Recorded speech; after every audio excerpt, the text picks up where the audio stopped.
poderse enfrentar al adversario. ¿Por qué? Porque la realidad de todo este mover es que el espíritu se tiene que sujetar al profeta. No el profeta, o sea, la gente no. Y cuando habla de espíritu, está hablando de Espíritu Santo, pero también está hablando del espíritu humano. Tiene que sujetarse a obedecer lo que el que tiene razón, uso de razón, le está indicando. O sea, que mi cuerpo no puede hacer lo que le dé la gana, porque él no se gobierna. Entonces los romanos decían que el cuerpo venía a ser la cárcel del alma. Pero no es así. El cuerpo es el templo del Espíritu Santo. Y por ende nosotros tenemos que cuidarlo dentro de la medida que nos corresponda. Entonces hay gente que tiene un templo, hay gente que tiene catedrales, porque están más grandes. Pero de que tienen.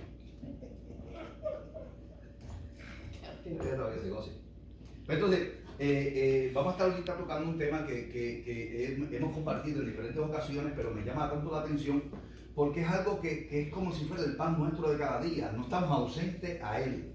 Es el trato con la ansiedad, con este conjunto de emociones, de sentimientos que se convierten hasta cierta manera en una tormenta, y a veces nadie se percata de que hay una tormenta dentro de nosotros hasta que luego ven los resultados de esa tormenta. ¿Ven? Y ahorita vamos a estar tratando esto.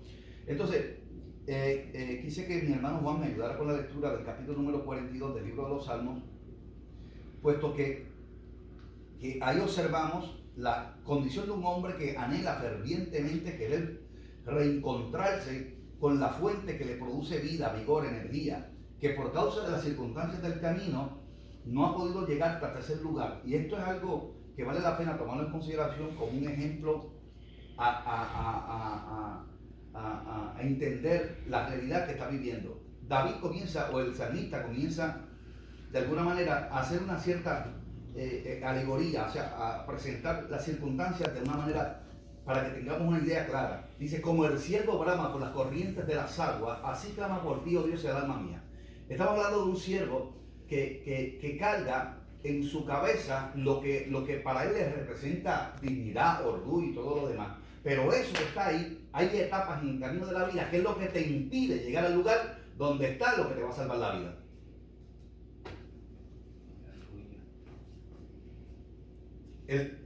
Los ciervos, este tipo de animal, Dios le ha proveído unas capacidades impresionantes, porque a través de las pezuñas ellos pueden percibir a través de la corriente, porque la tierra al tener vida se expresa. Lo que hay que aprender a conocer el lenguaje.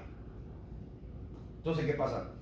La tierra comienza a producirle un anuncio, un mensaje a este animal, de tal manera que él puede percibir dónde es que está el río. Entonces, él, en su desesperación por querer llegar hasta ese lugar, se enreda en las ramas, con lo que para él representa su orgullo, lo que posee para poder presumir delante de esto o de aquello. Llega a enredarse ahí. Entonces comienza a bramear, como el ciervo brama. O sea, comienza a producir un lenguaje que no puede ser entendido con palabras, sino comprendido por aquel que lo ha vivido. Nadie puede comprender o entender el dolor de alguien si no lo ha atravesado. No podrá tener una idea, pero tener una comprensión. O sea, cuando hay una comprensión del dolor por el cual la gente está atravesando, uno aprende a ser un agente de consolación, porque uno entiende por lo que la persona está viviendo. Entonces, a raíz de eso, el ciervo brama por las corrientes del agua, dice termina, así clama por ti, oh Dios, el alma mía. Y cuando habla de alma, hay una conexión entre el alma y el corazón, no el corazón como músculo, sino como alma, que carga lo que representa la semejanza de Dios, el sentir, el amar, el sentir diferentes tipos de emociones o reacciones conforme a las experiencias del camino. Esa alma llega un momento en el camino de la vida que, por causa de estar navegando, tratando de encontrar la fuente que le provea el agua, llega un momento de estar sedienta. De tal manera que esa sed comienza a provocar un estado de desesperación. Por ende, la desesperación amén, es la causa de que le está diciendo a la razón, si no bebes agua, estás a punto de morir. Por eso es que el agua, dicho sea de paso, el cuerpo está compuesto por 90% de líquido. Entonces, ¿qué sucede? Si esa agua nosotros no la consumimos en el tiempo debido, nuestra vida corre peligro. Entonces, esa agua es necesaria. ¿Qué es el agua? El agua que provee vida.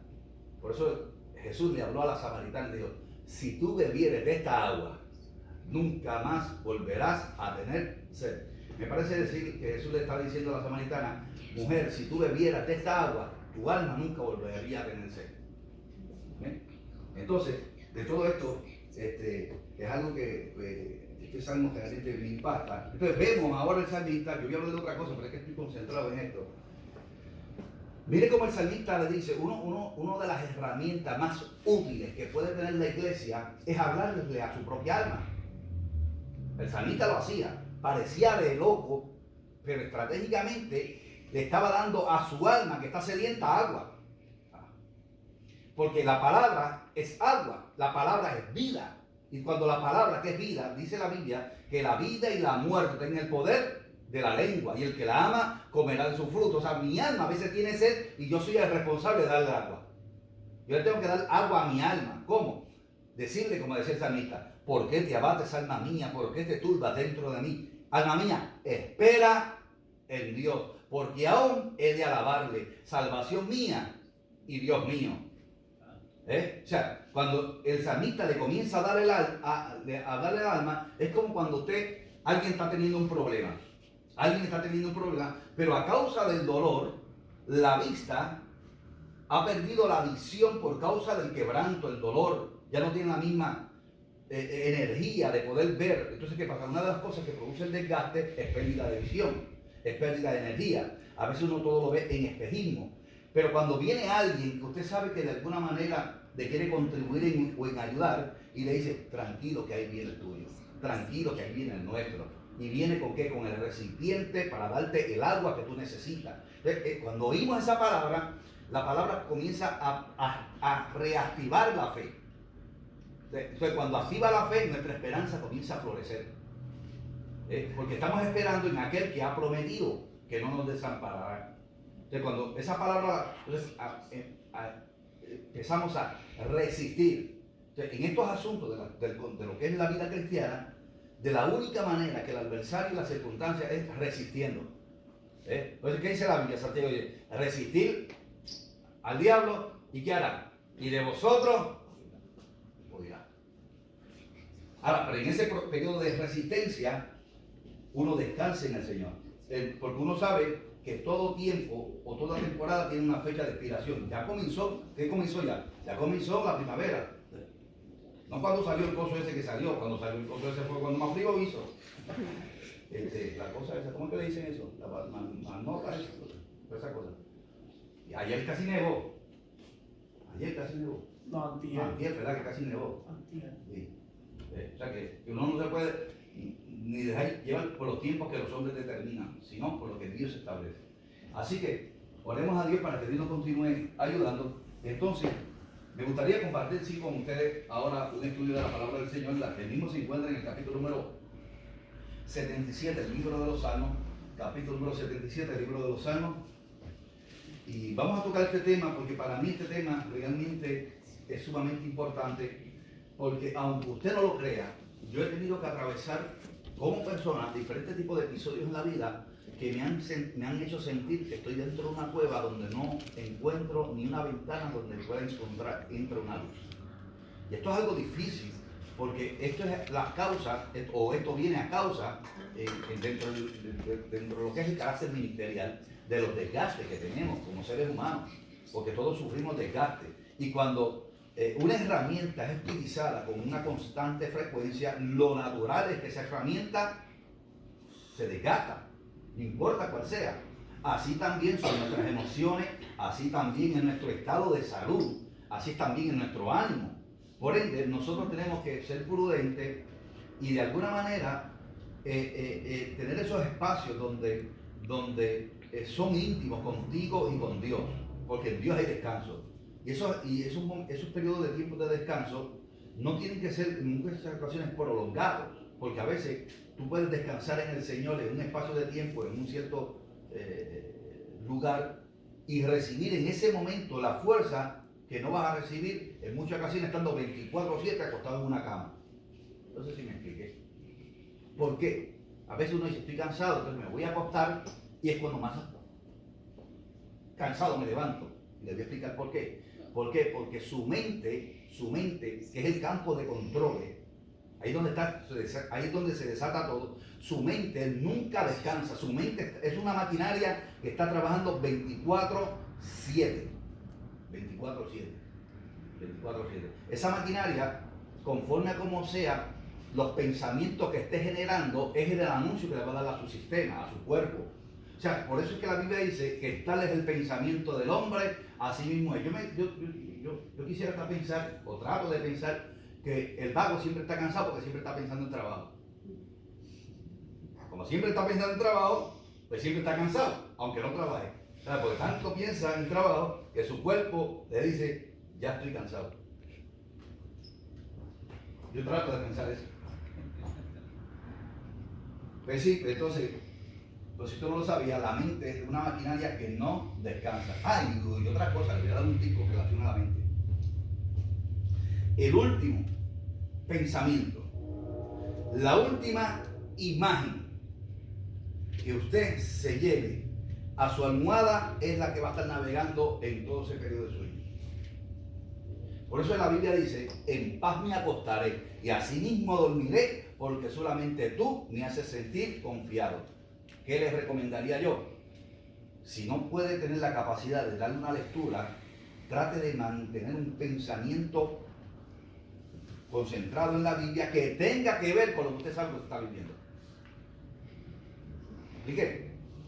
Un pensamiento que tenga que ver con lo que yo estoy viviendo, no que me hunda, que tenga que ver. O sea, por ejemplo, estoy atravesando por crisis, cual sea la circunstancia. Capítulo número 34, el salmista dijo, no he visto justo desamparado, ni su descendencia que mendigue pan. Hoy, Señor, no tuve en mi mesa el alimento que quería consumir, pero tú eres mi sustento y yo soy tu descendencia. Y no hay justo desamparado, ni tu descendencia. Yo soy parte de esa descendencia que mendigue pan. Mañana, Señor, es otro día. Gracias, porque sé que en la mesa va a haber la luz. Y créanme, ese alimenta ese pensamiento de tal manera, esto no es un pensamiento positivo, esto es una convicción de fe. Yo estoy creyendo en lo que estoy confesando. O sea, Dios no está obligado, pero cuando nosotros tratamos dentro de nuestra medida humana de querer honrar la palabra, Dios cumple su palabra y te ayuda dentro de la medida que sea necesario. Entonces, busque su Biblia, capítulo número 77, libro de los Salmos. Vamos a estar tratando el tema que tiene que ver con la depresión y todo este tipo de condiciones que llegan a nosotros como los seres humanos, donde, mire, a veces le voy a confesar, le voy a abrir mi corazón un poquito. Yo he predicado estando en depresión.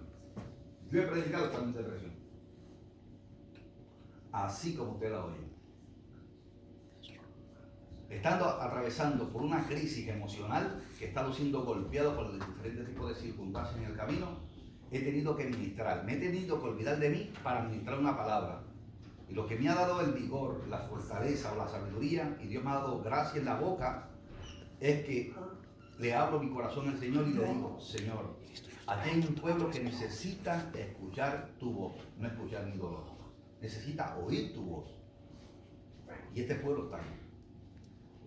Por tu gracia, ayúdame a poder hablar tu palabra, aunque yo estoy quebrantado. Y créanme que son los mensajes que en muchas ocasiones más me edifican. Porque no solamente le estoy dando agua al pueblo, sino también estoy consumiendo desafuego. Esto es impresionante.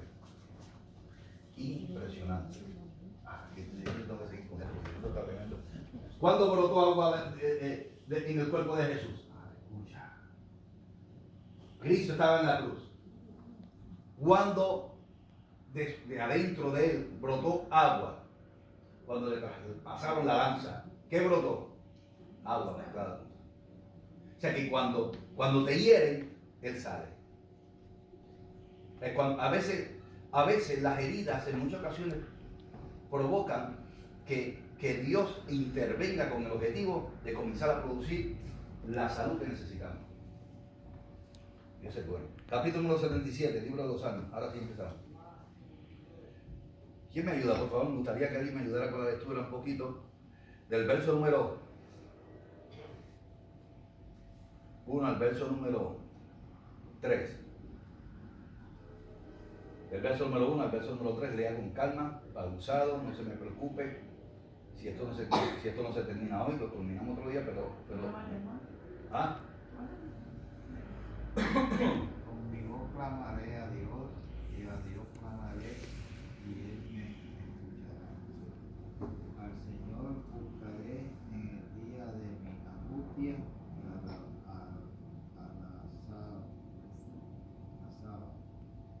a Él mis manos de noche y mis descansos. Mi alma rehusaba consuelo. Me Acordaba. Y me conmovía, me quejaba y desmayaba Mi espíritu. Hasta ahí. Primero, tenemos que observar el texto. Cuando se observa el texto y observamos la manera que el escritor se está expresando, nosotros podemos percatarnos cuando leemos estos versos del comienzo del capítulo número 77, que vemos un hombre que debido a la manera en que se está expresando, él está comunicando la experiencia que una vez vivió. Él está transmitiendo o dando conocimiento de la experiencia que una vez vivió para ser de beneficio a otro. ¿Qué vemos aquí? Vemos un hombre que está entregando lo que ha recibido, porque nadie puede dar lo que no tiene. Entonces, vemos a un hombre que está aquí entregando lo que recibió en un momento determinado del camino de la vida. De tal manera que comienza a hablar diciendo, con mi voz clamé a Dios. O sea, yo lo hice. Yo sé de lo que te estoy hablando. Ya yo lo hice. Clamé a Dios y Él me escuchará. Al Señor busqué en el día de la angustia. Ahora bien, y si nos deteníamos ahí, detenemos en esa palabra angustia, porque la expresión angustia, el decirla, pues identifica un estado en el cual una persona se encuentra. Ahora bien, ¿qué produce esa angustia? Hay unas variantes, porque el ser humano puede producir sentir un sentimiento de angustia a causa de cualquier tipo de circunstancia o situación que no le gustaría o que no quiere vivir. No quiere vivir y eso le produce angustia, pesar, dolor, quebranto en el corazón. Por ejemplo, el simple hecho de usted ver, por ejemplo, algo que usted quiere lastimado, eso le produce angustia. Alguien que ame una mascota y vea que esa mascota está lastimada, eso le produce angustia. Y esa angustia lo mueve a la compasión de buscar solución para tratar de solucionar el problema de esa mascota, porque esa mascota para usted representa algo importante. O sea, todo lo que de alguna manera veamos que es lacerado, es lastimado o produce dolor, nos produce angustia. El hecho de la necesidad de la ausencia de escuchar la voz de alguien me produce angustia. El hecho de yo, en muchas ocasiones, cuando estamos observando inclusive algún tipo de programa y yo tenga una añoranza, o sea, el recuerdo en mi corazón de algo que quisiera volver a compartir o ver, y yo lo veo y eso me trae, me remonta a ese lugar, y eso me trae nostalgia. Pero si esa nostalgia yo no la sé manejar, se produce en angustia. Por eso uno tiene que tener mucho cuidado aún con las memorias, porque hay memorias que cuando usted la observa, si usted no la sabe manejar, le comienzan a producir dolor. Por ejemplo, comencé a ver la foto de alguien que ya no está, y aunque yo sepa que está con el Señor, pero ya no está, el hecho de traer a mi presente los recuerdos, eso me puede traer dolor. La nostalgia si yo no sepa manejar, me puede llevar al quebranto. Pero seguimos aquí. El Señor busqué en el día de la angustia, alzaba a Él mis manos de noche sin descanso, mi alma rehusaba consuelo. ¿Qué observamos aquí? Vemos un estado en donde el ser humano estaba siendo intervenido. Este hombre de alguna forma estaba siendo intervenido. ¿Qué te pasa? Mira, ¿cómo podemos ayudarte? Vamos a tratar de bregar con esto. Pero ¿qué pasa? Cuando un alma está en ese estado, es un estado primario, hay una barrera, hay una muralla donde es parecida a una prisión. Penetrar ahí es complicado. Usted no puede penetrar ahí si no se le otorga el permiso. Si no hay el permiso, usted no puede meterse ahí. ¿Por qué? Porque va a ser en vano, porque la puerta está cerrada. Dicho sea de paso, cuando las personas están teniendo problemas o traumas que son el resultado de entrar en un estado de depresión, donde en muchas ocasiones, por cuestiones de supervivencia o de cuidado, están en uno de estos lugares de cuidado, se le solicita y se le pregunta dentro del uso de razón, si fuera posible lo tuviera, qué tipo de personas los que los pueden ir a visitar. No puede ir a visitar todo el mundo, porque esa persona tiene la libertad, o familiares allegados a esa persona tienen la libertad de decidir qué persona puede entrar a visitarlo. Y ahí, a veces, son colocados unos ciertos nombres, otros no, ¿entiendes? Y que son las personas que pueden irrumpir a entrar a ese lugar, porque se le está dando el permiso para que, y a pesar de que tienen el permiso, porque o el paciente o el familiar de cabecera que tiene propiedad de la persona lo da, esas personas están bajo una supervisión que le están diciendo, usted va a ir ahí, tiene 5 minutos y no puede tocar temas que le causen. ¿Sí? ¿Me está entendiendo? ¿O alguien ha tenido ese panorama en algún momento de la vida? Créanme, yo lo viví. Yo lo viví como persona. En los momentos donde mi situación de enfermedad, había gente muy buena, pero con mala práctica. Entonces me iban a ver, y cuando me iban a ver, ¡ay! ¡Mira! ¡Ay! Este muchacho es tan joven, y la gente que se está muriendo de esto.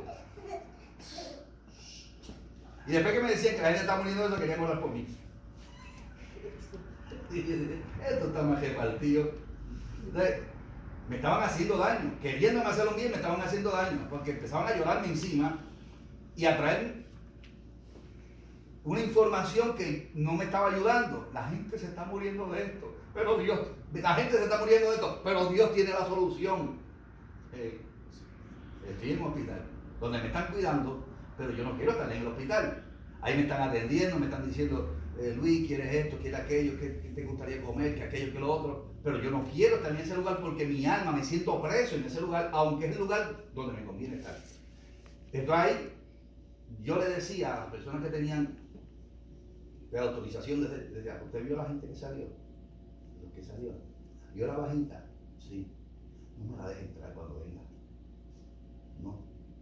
Porque me hacía daño lo que ella hablaba, o lo que me hablaba. Entonces, así pasa con nuestro mecanismo de defensa. Nuestro mecanismo de defensa, pues se reactiva con el objetivo de procurar protección. Bien, seguimos. Verso número del 4 al 6. ¿Quién me ayuda, por favor? Del 4 al 6. Del 4 al 6. No puedes leer muy alto, porque si lees muy alto, entonces no interrumpimos, porque tenemos gente aquí también al lado, tienen que leer un poquito más bajito. No me dejaba pegar los ojos. Estaba yo quebrantado y no hablaba. Consideraba los días desde el principio, los años de los siglos. Me acordaba de mis cánticos de noche. Meditaba en mi corazón y mi espíritu inquiría. ¡Wow!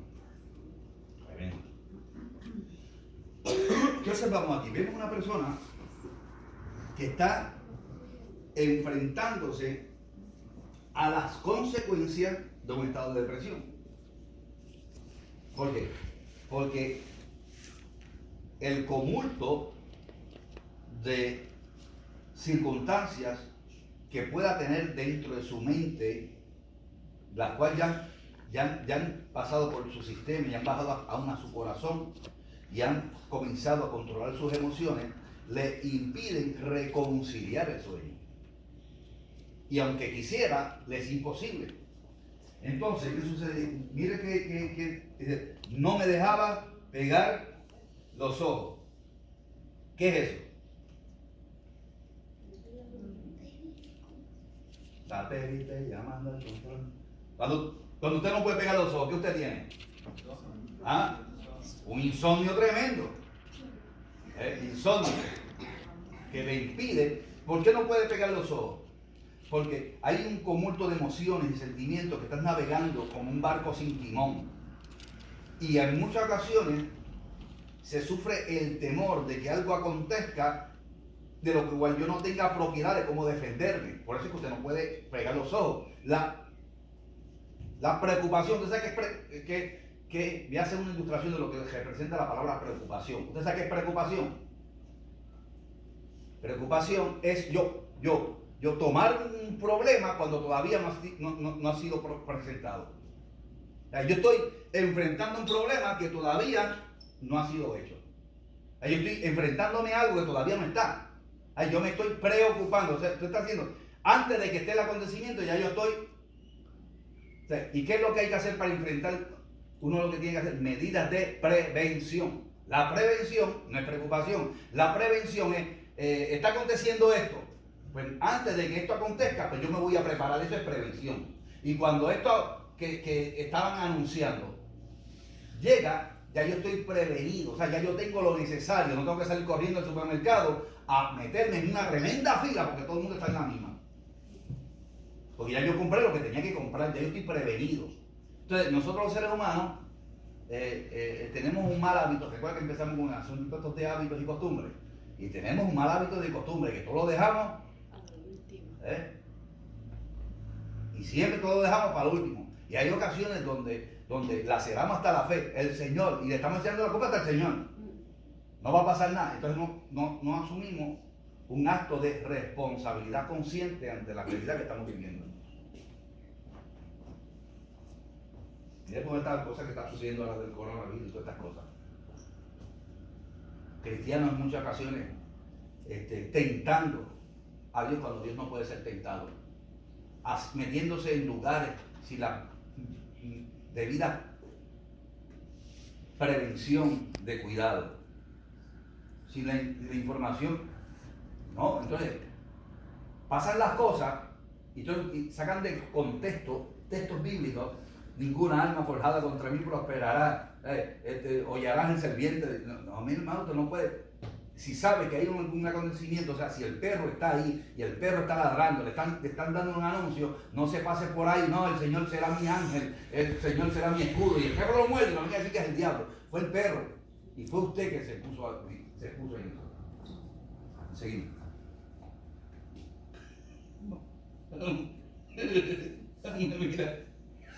Mira, no la coja conmigo, pastor, déjeme tranquilo aquí. A mí no me muera ningún fuego. Ay, bueno, Dios te bendiga.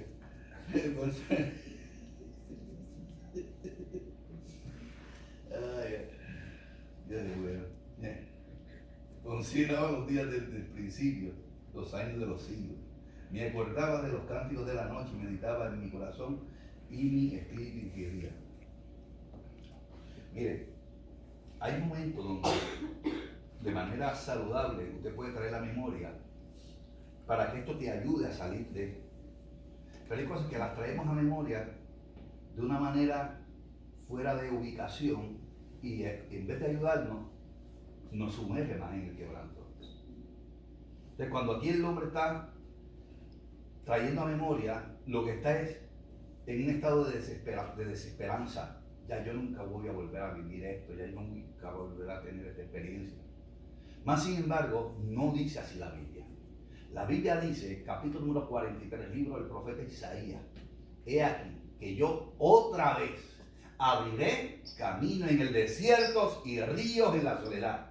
O sea, nosotros, los seres humanos que de alguna manera creemos, convencidos de que el brazo de Jehová nos ha cortado para salvar, Dios puede otra vez No solamente hacer que tú disfrutes aún más las cosas mejores que el antaño, o sea que el pasado, si aún mejores. Porque la gloria postrera viene a ser mayor. Porque la experiencia que tuviste ayer en tu dolor es la herramienta que vas a tener en tus manos para aprenderte a defender como un escudo cuando venga el enemigo otra vez a meterse por ahí. Porque ya tú lo conoces. O sea que hay experiencias que, aunque no lo parezca, vienen a ser la herramienta que tienes en el camino para protegerte. Ahora tenemos que cuidarnos de esto porque en muchas ocasiones Dios se puede presentar con el deseo de quererte bendecir y el dolor todavía no lo has sabido manejar y le cierra la puerta aún a la bendición que Dios tiene para ti. Porque piensa que todo el mundo que se acerca a lastimar. Pero entonces ahí es donde viene el Espíritu Santo a ayudarnos, a darnos discernimiento de espíritu para que no sean nuestras emociones que controlen, sino el espíritu. Seguimos, verso número 7.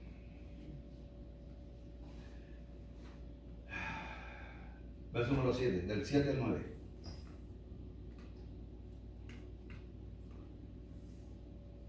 Bien, ¿quién me ayuda? Desechará el Señor para siempre y no volverá más a hacernos propicio. Ha cesado para siempre su misericordia.